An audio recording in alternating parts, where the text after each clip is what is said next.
매크로부터 기업까지 장렬하게 브리핑 해드립니다. 장렬한 브리핑. 안녕하세요. 안녕하세요. 임민소입니다. 김양현입니다. 생각해보니까 저희가 이름을 한 번도 얘기 안 했었던 것 그랬어요? 같아가지고 네. 다 아시겠지? 오늘은 그래도 조금 오케이. 이름을 한번 언급을 해봤습니다. 네. 장렬 킴이었습니다. 네, 맞습니다. 벚꽃 시즌이잖아요. 이번 주, 다음 주 피크. 네. 맞아요. 그럼 우리 증시도 벚꽃 랠리가 와야 될 텐데. 지난주에 약간 왔죠. 네.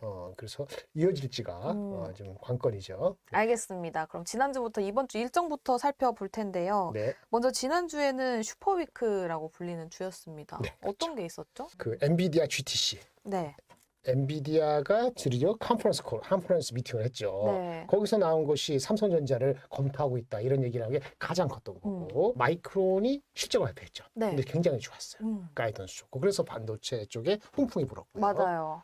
그 BOJ 같은 정책 회의가 중요했죠. 지금 BOJ도 금리를 이제는 올렸는데 네. 우리한테 좋은 훈풍이 불까 싶었는데 반대로 또 오히려 금리를 올렸습니다만 단기적으로는 국채를 싹 타들어가니까 오히려 네. 약세가 돼버렸어요. 그런 것이 가장 컸던 이슈였던 것 같습니다. 알겠습니다. BOJ 짚어보면 17년 만에 마이너스 금리를 해제했는데 엔화 약세가 지속이 되면서 그에 그렇죠. 따른 수혜를 우리나라가 받지 못했다. 또 국제 매입 규모를 유지했기 때문에 그 부분이 우리나라 시장에서는 그렇게 호재로 작용되기에는 어려웠다라고 해석을 해볼 수 있습니다.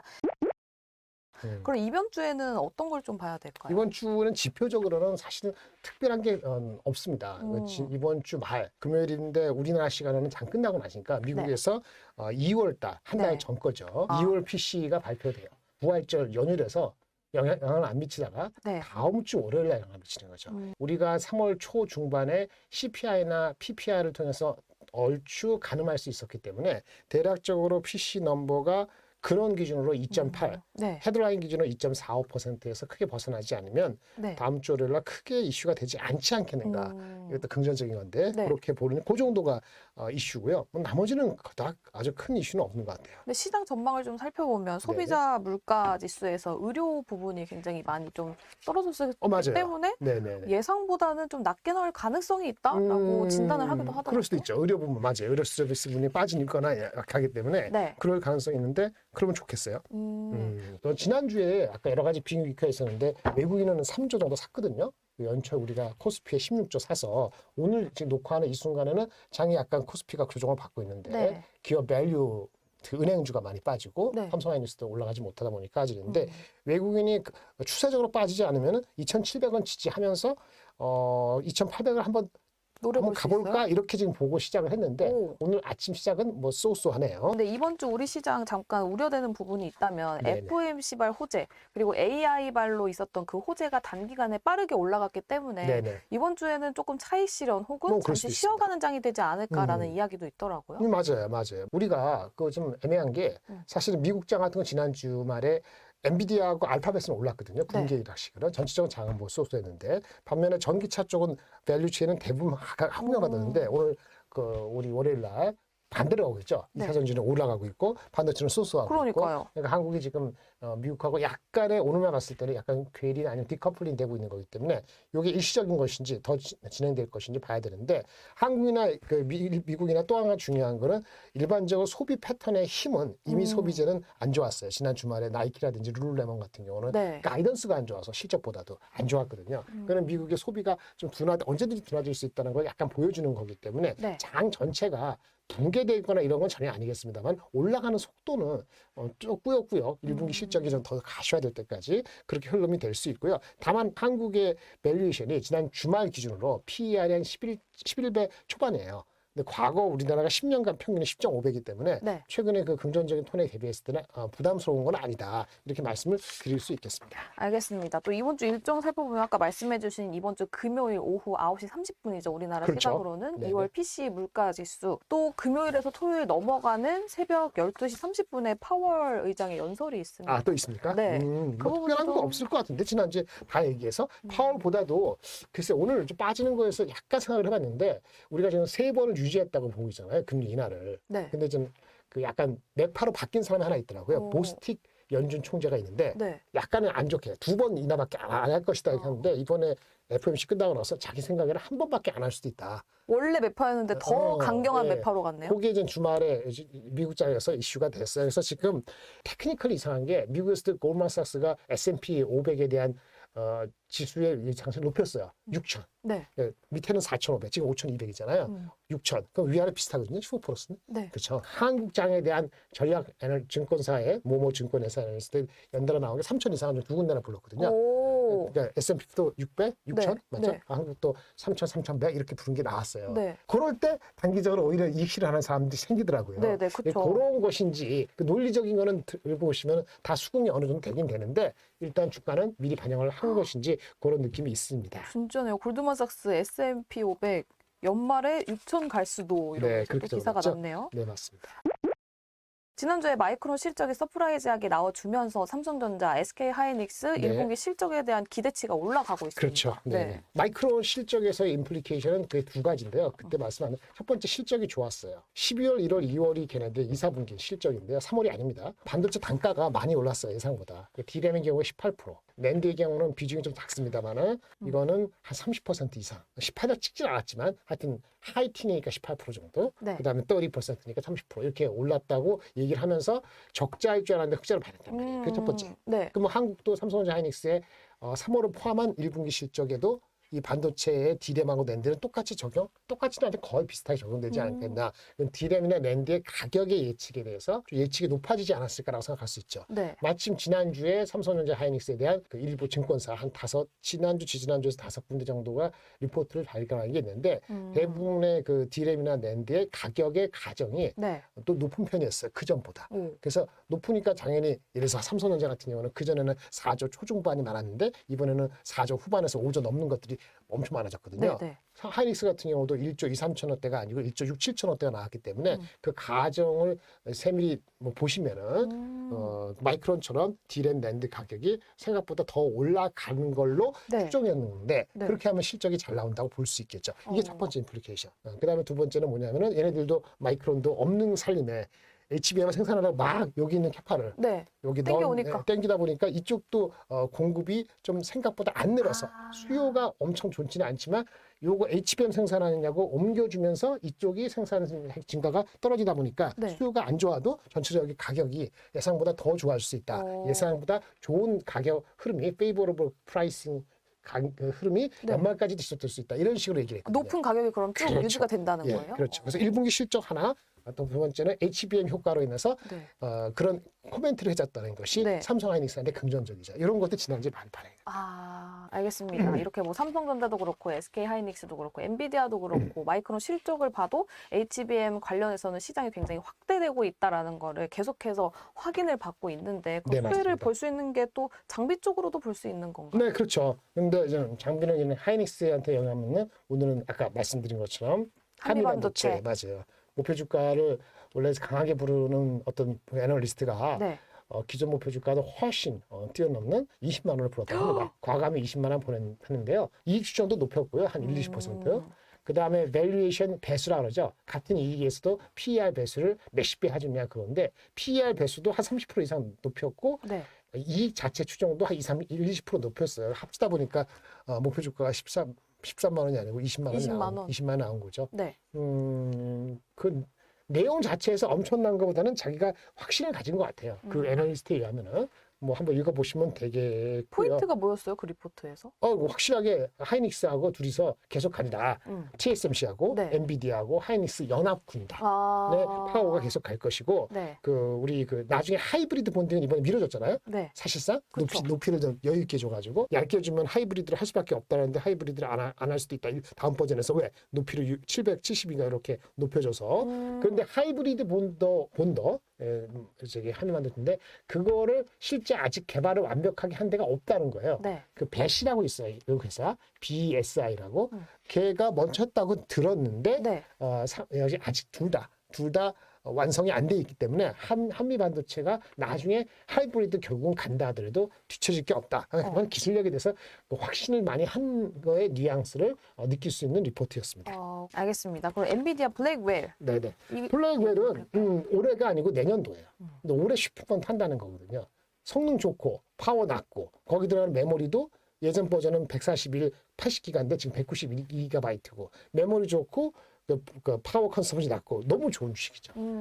여기서 중요한 건 이거를 공장을 만드는 실제 생산 공장은 TSMC 만드는데 네. TSMC가 이 엔비디아 블랙웰 이전 버전이 H 호퍼 버전인데 네. 그거랑 이거랑 달라진 거잖아요. 네네. 달라졌는데 불구하고 미세 공정, 실제 생산하는 공정은 거의 똑같대요. 4나노 공정. 3나노로 안 가고. 네. 왜 그랬을까 보니까 3나노로 가려니까 3나노 캐파가 부족한 거야. 애플이 뭐 다 가져갔다든지 네. 아니면 하여튼 3나노가 충분치 않다 보니까 좀 생산을 좀 빨리 안정적으로 하기 위해선 차라리 옛날이 아니고 지금 생산되고 있는 그 공정을 그냥 그대로 쓰자. 이번에는 어드밴스에서 가지 말자. 이렇게 결정을 내린 것 같아요. 이것은 사실은 좋은 겁니다. 왜냐하면은 어쨌든 무리하게 3나노 캐파 없는데 하다가 또 뭐 수율 어쩌고저쩌고 나올 수도 있기 때문에 네. 그냥 경험이 이루어진 4나노에서 생산을 하면은 그러면 뭐 공정이 그렇게 다르지 않으니까. 그렇죠. 그러면 이제 생산성이 좀 뭐 큰 이슈가 없고 그렇게 가면 오히려 나은 거 아니야? 이런 해석도 있어요. 어쨌든 그리고 3나노보다는 4나노를 쓰면은 엔비디아 입장에서 코스트가 원가가 내려갈 수도 있잖아요. 네. 원래 생각해보다 그것도 역시 팔 때 얘네가 똑같은 마진이 60% 가더라도 네. 고객이 받아가는 그 ASP가 낮을 수도 있는 거잖아요. 그렇죠. 그래서 그것도 좋은 얘기가 될 수 있는 거죠. 오히려요. 그렇게 알겠습니다. 보면 좋겠습니다. 그럼 엔비디아 블랙웰 관련해서 TSMC가 좋은 건 알겠는데 네. 우리나라 기업이 좋은 게 있어요? 아까 말씀드린 것처럼 3나노 어렵게 가려다가 무슨 생산에 바틀렉이 생기거나 네. 이슈가 생겨서 GPU 자체가 생산이 늦어지게 되면은 네. GPU가 잘 돼야지 HBM도 10만 돼가지고 짝꿍이 맞잖아요. 그렇죠. 근데 GPU가 3나노로 무리해서 생산이 더 안 되면은 네. 차라리 생산을 안정화시켜야지 HBM 짝꿍이 그대로 매치될 수 있는 거잖아요. 그렇죠. 그러니까 삼성 하이닉스는 블랙웰이 3나노건 4나노건 제대로 생산되는 게 중요한데 3나노가 충분치 않고 무슨 문제가 있을까 차라리 4나노 안전하게 하는 게 네네. 낫다. 그렇게 해석을 아전인수로 해드리는 겁니다. 그 아직 해석인 거죠? 해석인 거죠. 네. 알겠습니다.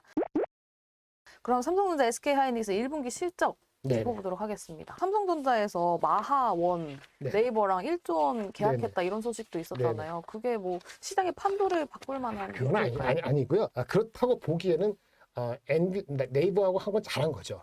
일단은 이거 저희가 알기로는 이것이 일반적인 GPU는 아니에요. 네. 라지 랭귀지 모델이 됐든 무슨 모델이 됐든 그 AI 서비스를 네이버가 하게끔 하는 데 있어서 필요한 기능이 일반적인 AMD나 엔비디아 갖고 있는 GPU 같이 큰 게 아니고 네. 좀 이렇게 스케일 다운된 그러니까 어떤 용도에 맞게끔 그러니까 조각으로 따지면 쓸데없는 걸 없애버리고 네네. 제가 스케일 다운 이렇게 포커스되는 그 기능만 가지고 만드는 그걸 흔히 NPU라 그러는데 NPU 비슷한 게 아니겠냐? 최소한 일반적인 전통적인 GPU는 아닌. 네. 그러니까 이게 스케일 다운되니까 어떻게 되죠? 가격이 줄이겠죠. 그럼 딱 네이버한테만 맞춰지는 그렇죠. 거예요? 네, 아니면 펑션 거기서 요구하는 기능 중에서 군더더기를 치고 펑션을 초점을 집중시켰을 거예요. 네. 그러다 보면 가격이 낮아지지 않겠어요? 네. 그러니까 아까 말한 것처럼 그 1조라고 그랬는데 그게 개수로 따지면 몇십만 되니까 그 가격이 네. 일반 우리 GPU보다 네네. 10분의 1이다, 8분의 1이다 이런 얘기 나오는 거예요. 그럼 고객사가 얼마나 늘어나는지도 봐야 그렇죠. 되겠고 네네. 엔비디아 쪽을 확인을 해보면 HBM 관련해서 계약이 나오는지 이 부분도 꼭 그게 체크를 더 해봐야 중요한 거죠. 삼성전자한테. 지금 테스트 중이라 했지 퀄리가 됐다고 얘기는 안 했잖아요. 물론 그 정도 됐으면니까 그렇게 얘기하겠지라고 짐작하고 있는 거고 오늘도 무슨 기사에는 삼성전자 하이닉스도 아니고 마이크론도 아니고 삼성전자만이 단독으로 뭐 12단 HBM3E를 네. 뭐 퀄 받아갖고 네. 됐다. 이런 얘기 나왔는데 네. 그 좀 말이 이상한 것 같아요. 왜냐하면 지금 공급하겠다는 게 HBM 8단은 맞는데 네. 3E 버전 12단은 아무도 지금 개발이 완료되지 않은 걸로 알고 있고 삼성전자가 하고 있다는 건 그러니까 마이크론한테 엔비디아한테 네. 그러니까 나 테스트해 주세요라고 공급했다는 그 버전이 펑셔널 샘플이라고 하거든요. 네. 어떤 기능이 기본적으로 삼성전자 내부에서 R&D 했을 때 나오는 기능이 나온다 해서 펑셔널 샘플이지 엔지니어링 샘플 단계로 가가지고 그다음에 콜이 들어가서 3개월, 6개월 걸리는 거기 때문에 지금 이젠 막 그 내부적으로 그 펑셔널 샘플이 나왔다 해가지고 바로 뭐 엔비디아가 콜이 됐다? 하이닉스는 못했다? 이거는 기사가 조금 왜곡되거나 좀 확인이 분명히 필요하다라고 생각이 들고요.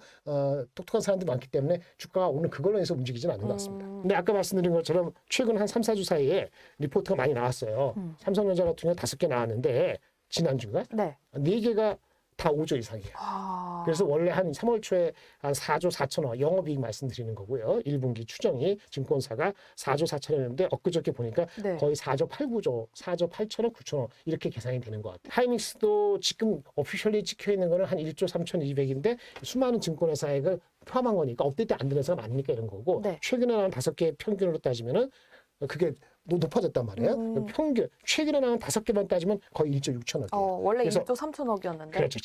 그래서 지금 시장에서는 거의 5조 가까이, 그다음에 1조 6천억 이상 나와야지 시장을 실망 안 할 것 같아요. 그럼 이 삼성전자가 5조 가까이 나와야 되는 거고 네네. SK하이닉스가 1조 6천억 네. 정도 나와야 되는 건데 이 부분까지 안 나오면 다소 실망한 매물이 나올 그럴 수도 있죠. 있다. 다음 달에 그럴 수 있습니다. 알겠습니다. 지금 SK하이닉스, 삼성전자 좀 기대되는 부분도 짚어봐야 될 것 같은데 삼성전자에서 기대되는 부분 아까 말씀을 해주셨던 네. 것처럼 HBM3 네, 그 콜 완성돼가지고 공판다 꽝꽝꽝 이게 가장 중요합니다. 엔비디아와 그렇죠. 네. 그렇게 되면은 하이닉스 대비 원래 할인을 받고 있는데 북부가 PBR에서 낮거든요. 삼성전자가 뭐 한 1점 하이닉스가 1.6, 7배 이렇게 18배 되면 1.78배 되면 삼성전자는 1.34배밖에 안 되고 막 그랬단 말이에요. 네. 괴리가 있으면 괴리가 다시 좁혀져서 같이 움직일 수 있겠죠. 삼성하이닉스가. 그러기를 삼성전자가 이번에 콜 되고 나면은 그렇게 될 가능성이 있는 겁니다. 그게 가장 큰 기대고요. 뭐 대형 M&A를 한다. 반도체 말고 자동차에서 이 아다스인데 ADAS 네. 인수한다. 뭐 이런 그 콘티넨탈 거. 근데 그거는 나쁘지 않은데. 자율주행 쪽으로 힘쓰겠다 아니에요? 맞아요. 왜냐면 하모니라고 있고. 네. 근데 이제 대형 M&A 콘티넨탈에 전장 사업. 그렇죠. 그 중에서 ADAS, ADAS 인수를 사업을 인수한다는 거는 엊그저께 나왔었죠. 네. 그런 것은 나쁜 건 아닌데 전체 주가를 흐름에서 확 올라가는 건 역시 HBM3이다 이렇게 말씀을 드릴 수 있겠고요. 네. 실적을 보시면은 아까 말씀드린 5조가 나오는 데 있어서 반도체가 흑자가 되는 게 중요해요. 지금 왜냐면 휴대폰이 한 4조 흑자 나고요. 네. 그다음에 뭐 디스플레이 이런 거를 합해서 한 4조 7, 8조 흑자 나거든요. 반도체에서 흑자가 나면 5조 되는 거잖아요. 네, 네. 반도체 흑자 중에서 반도체에서 D램 흑자는 확실해요. D램은 이미 흑자예요. 말씀드렸다시피. 네. D램이 마진이 한 15에서 20% 된다고 보여지거든요. 낸드가 적자고 네. 그다음에 비메모리에서 한 7, 8천 원 적자이기 때문에 D램이 가격 아까 말씀드린 가격이 예상보다 좀 더 올라갔다 하면은 적자를 상쇄하고 남게 되면 2천억, 3천억 흑자라는 얘기거든요. 네. 그러면 반도체 외쪽에서 휴대폰 4조, 휴대폰이나 디스플레이, 그런 디스플레이 한 4천억, 기타 등등 하면 4조 7, 8천억 나오기 때문에 네. 반도체 얹어지면 5조가 나오는 거거든요. 근데 반도체 가격을 정확히 아직 모르죠. 3월달 끝나지 네, 네, 않았으니까. 네, 네. 근데 아까 말한 마이크론이 갖고 있는 가격 포캐스트 18%, 낸드 30% 이걸 추론을 해가지고 물론 거기는 3월달에 포함되지 않지만 3월달은 결국 개스를 해야 되는데 하면은 그래도 얼추 되지 않겠냐라는 것이 얘네들의 관심이죠. 알겠습니다. 그럼 정리를 해보자면 삼성전자는 HBM3E 공급에 대해서 이제 딱 사인 땅땅땅 나오는지 네, 이 부분을 맞습니다. 체크를 해봐야 되는 게 첫 번째. 그리고 두 번째로는 대형 M&A. 콘티넨탈과 에이다스 그런 부분에서 거죠. 또 M&A 이야기가 있는 만큼 이 부분은 좀 긍정적으로 본다. 네네. 이게 있었고 또 실적 관련해서는 D램 쪽에서 이익이 굉장히 크게 나와주면서 낸드나 비메모리 쪽에서의 적자라고 해야 되나요? 그 그 적자를 충분히 메꿔주면서도 상회하게 되면 이 부분이 굉장히 또 긍정적으로 작용할 그렇죠. 수 있다. 네. 근데 이번에 5개 리포트 나온 거 보면은 이게 예측이 D램에 대한 예측은 대충 비슷해요. D램이 한 15% 전분기보다 덜 팔렸고 재고를 줄이고 있으니까 네. ASP 가격은 한 10% 중후반 오른다. 다 비슷해요. 네. 그 차이가 많지 않을 것 같아요. 오히려 비중이 작은 낸드가 가격이 예측이 달라요. 낸드 가격이 10% 올랐다는 사람도 있고 한 15% 올랐다는 사람도 있고 네. 심지어 20% 넘게 올랐다는 사람들도 있어요. 네. 그 예측을 못하는 거예요. 그리고 이게 가격이 좀만 예측이 달라지면은 재고가 완전히 있을 경우에 재고 평가 손실가 환입이 되거든요. 네. 그게 2천억일지 5천억일지가 또 왔다 갔다 해요. 그래서 결국은 지금 이 시점에서는 이제 얼마 안 남았잖아요. 네. 그 삼성전자나 하이닉스 마찬가지지만 낸드, D램보다 낸드의 그 매출 비율이 적습니다만 여기에 적자인데 적자의 낸드의 가정이 이번 가격 상승률이 10% 초중반이냐 20%냐에 따라서 그게 스윙 팩터가 될 가능성이 높다 이렇게 말씀드리겠습니다. 알겠습니다. 그럼 만약에 D램 가격이 굉장히 커가지고 이익도 많이 나고 네네. 만약 영업이 5조 나왔어요. 그러면 주가는 더 가요? 아니면 이미 올라가 있는 상태 유지예요? 유지죠. 왜냐하면 그 다음에는 2분기 지금 2분기에 대한 가이던스가 나와야 될 거예요. 아니, 가이던스를 할 수 있는 추정할 수 있는 전개가 좋게 나와야 될 거예요. 네. 그러니까 5조하고 1조 6천원이 안 나오면 실망입니다. 지금은 이제 올라갔기 때문에 네. 근데 가능성이 없지 않아 있어 보이긴 하죠. 지금 네. 가격 추세나 이제 HBM이 진짜 수요가 좋으면 이거 생산 이렇게 하면 그건 논리적으로 맞는 게 되는 거거든요. 논리적이 맞았는데 논리적으로 그렇게 안 돌아갔다. 안 돌아갔다는 판단은 5월 달쯤 할 수 있을 거예요. 4월 달까지 할 수 있는 사람이 없을 겁니다. 알겠습니다. 그럼 SK 하이닉스도 네. 봐야 되는 부분이 마찬가지죠. SK하이닉스는 D램에서 HBM 비중이 많으니까 삼성전자가 18% 20%의 D램 마진을 하고 가져가면 네. 하이닉스는 거기다 플러스 10% 하면 돼요. 아, 하이닉스는 20% 후반에서 30% 가까이 됐을 수도 있어요. 네, 이 예측은 거의 똑같아요. 네. 최근에 5개 증권사나 나온, 리포트 같은 거 거의 보면 대동소이해요. 그게 1조 5천억이 6천억의 가장 중요한 부분이에요. 근데 낸드가 적자거든요. 네, 근데 이게 낸드의 적자가 마이너스 10%인지 마이너스 20%인지 마이너스 30% 이건 범위가 큽니다. 네. 그럼 똑같은 얘기입니다. 가격에 대한 상승이 10% 후반이라는 사람도 있고 20% 초반, 중반 이렇게 많이 퍼져 있기 때문에 D램이 한 70%고 낸드가 D램이 한 65%, 낸드가 35% 정도 비중인데 하이닉스 경우에 낸드의 가격이 번차가 높다 보니까 네. 낸드의 마진이 마이너스 30에서 30이니까 그거에 의해서 1조 7천억이 나오기도 하고 1조 5천억이 나오기도 하고 그거 다른 거예요. 네. 그래서 그렇게 보시면 될 것 같습니다. 알겠습니다. 지금 SK 하이닉스는 뭐 계약과 관련해서 확인해야 되는 부분이 있다기보다는 네네. D램이 20% 후반에서 30% 그렇죠. 초반 네네. 이 부분이 나와주는지. 예, 물론 아까 말한 것처럼 HBM3E 같은 경우에 삼성 하이닉스가 들어가고 있는데 하이닉스가 들어가면서 삼성전자하고 같이 들어가는 건 괜찮은데 네. 혹시라도 무슨 하이닉스가 무슨 콜에 제품에 무슨 문제가 생기다든지 삼성전자만 들어갔다든지 네. 일부 소문에 따른 네네. 그것이 루머가 확인이 되면은 거꾸로 갈 수도 있어요. 근데 지금은 그런 걸 확인할 수 있는 방법은 없기 때문에 그럴 리는 없다. 둘 다 어렵다. 12단은 이렇게만 지금 추정하고 있는 거죠. 알겠습니다. 그럼 다음에 지금 컨셉 목표 주가 대비 20% 업사이드 네네. 얘기가 나와요? 둘 다 목표 주가가 최근에 나온 목표 주가 기준으로 따지면은 하이닉스 같은 경우에 목표 주가가 그냥 목표 주가는 16만 9천 원 지금 주가 똑같아요. 네. 근데 최근에 나온 목표 주가를 평균이 20만 4천 원이에요. 오. 20만 4천 원 16만 원이면 한 20% 남은 거니까 네. 그렇죠. 따라갈까 말까 헷갈릴 수 있는데 이것을 목표 주가를 얼마까지 20만 원은 중매에 가는 것이냐라고 추정을 하려면은 네. 올해 실적만 보면 안 돼요. 올해 실적이 한 12조 보거든요. 네. 아까 1분기가 1조 6천억이고 2분기가 3조고 4분기 이렇게 하면은 보통 평균이 적게 보는 데가 10조, 8조, 8, 9조도 있긴 하지만 대부분은 10조에서 13조까지 있어요. 지금 12조거든요. 그런데 한 분기에 그러면 한 4, 5조 된다는 거잖아요. 올해 하반기 되면은. 네. 곱하기 4개 하면 어떻게 돼요? 내년에 20조가 될 수 있다는 얘기예요. 그래서 내년도에 이 20조 가까이 올해 이 13, 12조 이렇게 되는 거 네. 요 흐름이 간다고 믿어야지 20만 원대가 안착할 수 있어요. 내년 걸 땡기면은 네. 내년 거 땡겨서 북밸류로 PBR로 1.8, 2배 하면 그 20만 원 가까이 나와요. 네. 네. 내년도 1.8, 2배는 PBR 어떻게 땡기느냐? ROE가 10%가 나와야 돼요. 네. 16%에서 19%. 그렇죠. 그러니까 올해 기준으로 따지면 좀 빠듯하죠. 20만 원 네네. 가는 거. 네. 왜? ROE가 16%밖에 안 나오니까. 네. 내년도 한 20조 가까이 되면 ROE가 20% 가까이 되기 때문에 네. 그럼 그거 내년도 넘버가 그림이 그려지면은 그걸 앞당겨서 때리면은 20만 원을 가는 거죠. 애널리스트 그걸 먼저 부르는 거고요. 네네. 그게 가능하게 되면 삼성전자도 HBM3에서 엔비디아한테 통과돼서 양산해서 판다. 하이닉스 다음에 세컨 밴더로서 두 번째 밴더로서 이렇게 가정하면은 비스무리한 흐름의 목표 주가, 목표 밸류에이션을 칠 수 있기 때문에 그렇게 따지면 9만 원대가 갈 수 있어요. 근데 내년 걸 땡겨야 돼요. 네. 내년 거 땡겨서 삼성전자 같은 경우는 한 50조, 지금 네. 올해 한 35조 정도 보고 있는데 그게 눈에 보여야지 PBR이 높여지는 거예요. 지금 SK 하이닉스를 보면 최근 3월 11일 이후로 목표 네. 주가, 증권사들의 목표 주가가 평균적으로 20만 4천 원이 그렇죠. 나왔다고 하는데 네네. 삼성전자를 살펴보니까 3월 달 들어서 네. 11개 증권사 중에서 삼성전자 목표 주가 올린 데는 한 곳밖에 네네. 없다고 하더라고요. 예전에 미리 올렸기 때문에. 아, 미리 올려서. 그래서 이익이 최근에 올라왔지만 원래 4조 천 중반대 있다가 5조 넘는 데가 대부분 나왔다 했잖아요. 네. 근데 목표 주가는 미리 올려놨기 때문에 이번에 올리지 않은 거죠. 아, 근데 하이닉스는 좀 심플하기 때문에 네. 이익이 올라가면서 목표 주가도 팍팍 올리는 거거든요. 네.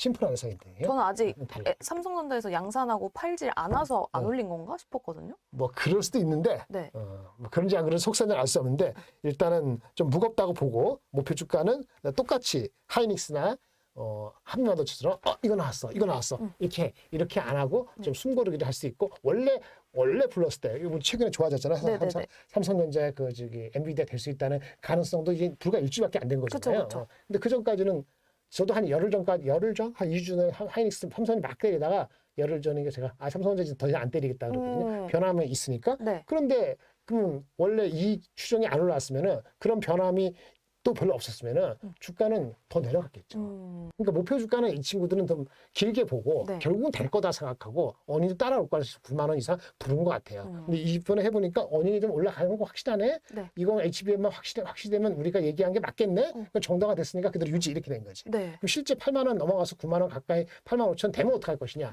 그때는 아까 말한 것처럼 어떻게 내년 거 땡기겠죠.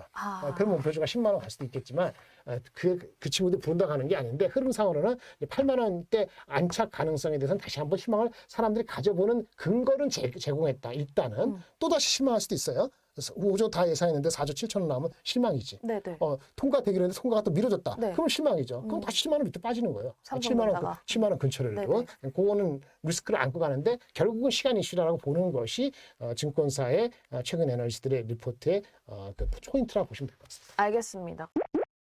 그럼 이번 주에 금요일 PCE 발표를 앞두고 관망세가 지속이 된다면 네네. 만약에 우리나라 시장이 그럼 크게 상승이 없을 것 같은데 네네. 그럼 모아갈 수 있는 섹터나 종목이 따로 뭐 있을까요? 이제 그 한국장이 다시 2,600 이하로 갈 가능성은 제가 보기엔 굉장히 약하다고 봅니다. 진짜 금리를 진짜 누구 말대로 세 번이 아니고 갑자기 한 번밖에 못하는 상황이 온다든지 네. 환율이 뭐 난리가 쳐갖고 1,360이 간다든지 네. 그게 동시에 나타나면 2,600 초반까지 믿을 수 있겠죠. 100포인트는. 네. 그런 게 아닌 이상은 우리가 얼마 전에 있었던 로 2,600 중반 후반 그 정도가 아마 실질적인 지지가 될 가능성이 높아 보이고요. 네. 아까 말한 숨고르기가 될 수도 있고 지난주 많은 좋은 종을 받아들여서 이렇게 될 수 있고요. 사는 거는 장을 산다고 생각을 해야지 살 수 있어요. 장을 사야 돼요? 장을 안 좋게 보면은 지금 주식을 적극적으로 할 게 아니에요. 그러니까 장이 될 것인지 아닌가 엄청 고민하셔야 돼요. 장을 안 된다고 보면은 그럼 전부 다 2차 전지 사느냐? 만약에 오늘 잘 가는 게 2차 전지하고 제약바이오잖아요. 네. 또 조금만 모멘텀 바뀌면 확 빠지면 갈 데가 없어요. 네. 그러니까 장을 보시고 제가 말씀드린 건 반도체건 그다음에 기업 밸류건 그다음에 실적?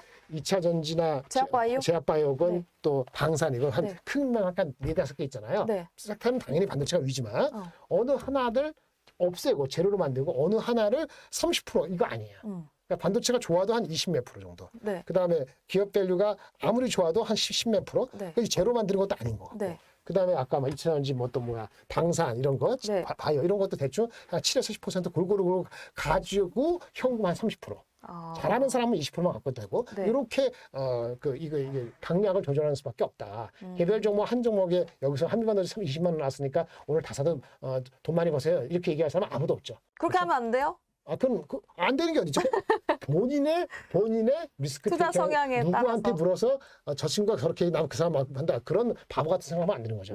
그건 애널리스트 리포트 마찬가지. 애널리스트 20만 나왔다. 20만 나왔대. 이게 아니고 그래서 어떤 건지 눈으로 확인하고 이해가 안 되면 안 하는 게 맞고요. 네. 이해가 되더라도 내가 얼마까지 감당할 수 있으니까 해야 되는 입장인 거죠. 장은 오늘 3천 부른 데가 두 군데 나오고 아까 말한 S&P 500 6천이 나왔기 때문에 네. 업사이드하고 다운사이드 많이 올라갔으니까 다운사이드 있잖아요. 근데 업사이드 다운사이드 비슷비슷하다는 얘기는 아직 기대를 가다보겠다는 시장의 어떤 분위기라는 거지. 네. 그것이 어느 한 종목을 리포트가 나왔다서 바로 또 그 올라간다. 이거를 개런티하는 건 다르기 때문에 자기가 리스크를 감내할 수 있는 정도로 비중 조절을 잘해야 된다라고 말씀드릴 수밖에 없겠습니다. 알겠습니다. 가장 안정적인 포트폴리오는 반도체도 담고 2차 전지 제약바이오 네. 이쪽도 좀 담고 방산 관련해서도 조금 담고 현금도 한 20-30% 유지를 해라. 그럼 시장 지수를 사라 그랬잖아요. 그럼 외국인 수금 쫓아갈까요? 그거는 안전한데 크게 업사이드는 없죠. 아까 장이 한 15%니까 15%니까 내가 한 10% 먹겠다. 이런 개념으로 접근하면서 나중에 가면 또 올라간다. 이런 개념을 할 것인지 아니면 반도체 삼성전자 하이닉스 좋으면은 뭐 밑에 IP나 무슨 장비업체 노는 걸 살 것인지 이런 거는 본인이 하기 나름이에요. 근데 일단은 대한민국이 미국보다 더 싸다고 느껴지긴 하지만 더 높은 리턴을 개런티하는 건 아니기 때문에 네. 아까 말씀드린 것처럼 아무리 좋아도 한 종목의 10% 이상, 아무리 좋아도 한 섹터의 30% 이상은 바람직하지 않다는 게 저의 기본적인 말씀드리는 원칙이다. 이렇게 말씀드리겠습니다. 이렇게 오늘 3월 25일 매크로부터 기업까지 네. 장렬하게 브리핑을 해봤는데요. 다음 주에 또 찾아뵙도록 하겠습니다. 네. 장렬한 브리핑. 다음 주에 빠빠. 만나요.